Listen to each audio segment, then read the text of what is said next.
I'm here to talk about attracting emotionally unavailable men. It's such a huge topic in the self help community.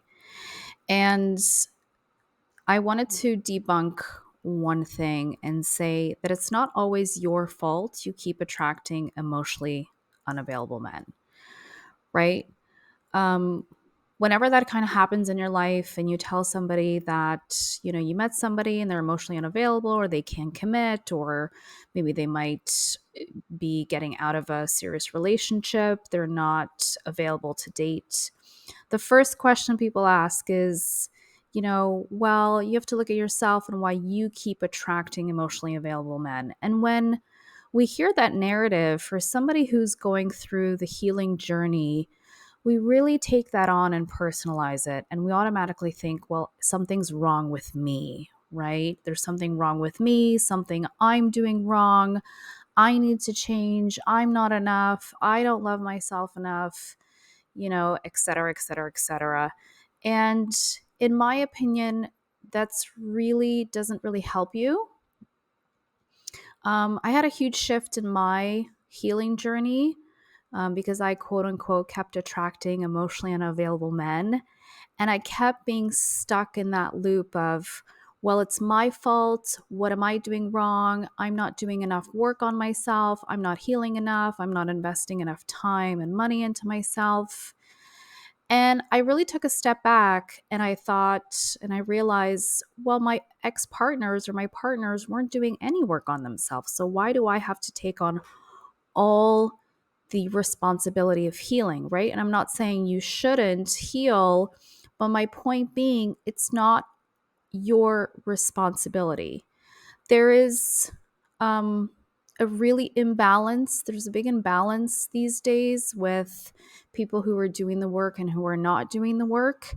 So I'm here to tell you the message and give you the message that it's not your fault. And I want you to kind of switch that narrative and tell yourself that, you know what, I'm good. I've been doing the work, I've been healing, I've been working on myself. And just because you quote unquote attract an emotionally unavailable person, don't take that on as it being your fault. Because when you really take a step back, and a lot of times you'll realize that the other person really isn't doing any work on themselves at all. So when you do come into a new relationship and that person's not available, don't automatically go for this narrative that something's wrong with you. That partner that happened to come into your life, they could have come into your life for many different reasons, but don't automatically go to the reasoning of, well, it's your fault that you keep attracting emotionally unavailable men.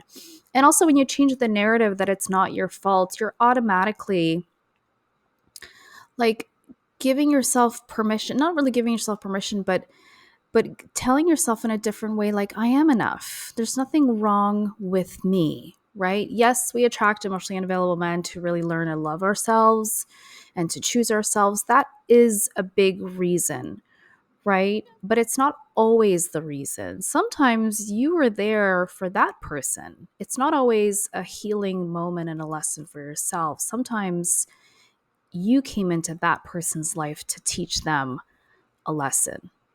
So I want you to stop saying that it's you keep attracting emotionally unavailable men. And I'm going to say one more thing as well. You really can't control who comes into your life, but you have all the power and control and choice of who you let stay in your life. So you can't control who comes in. We live in a world, like I said, there's a big imbalance. A lot of people aren't doing the inner work. So it's almost like a numbers game. But just because that new partner came in and they happen to be not available or emotionally unavailable or don't want to commit or aren't doing the inner work, it's not your fault. Just brush it off as maybe a lesson for them. Maybe they weren't meant for you, but don't take on that burden and really emphasize, almost when you say, like, why do I keep attracting emotionally unavailable men, it's almost like emphasizing that subconscious belief that you're not enough. And that's the last thing we want to do. on your healing journey. So I hope this different perspective helps. And sometimes that's all we need is a different perspective, a different story we tell ourselves. And you can start looking at your relationships from a completely in a different way, and then shifting the energy. And if the next person comes in and they're not available again, okay, doesn't mean anything. Doesn't mean anything about you. Don't put a meaning on everything.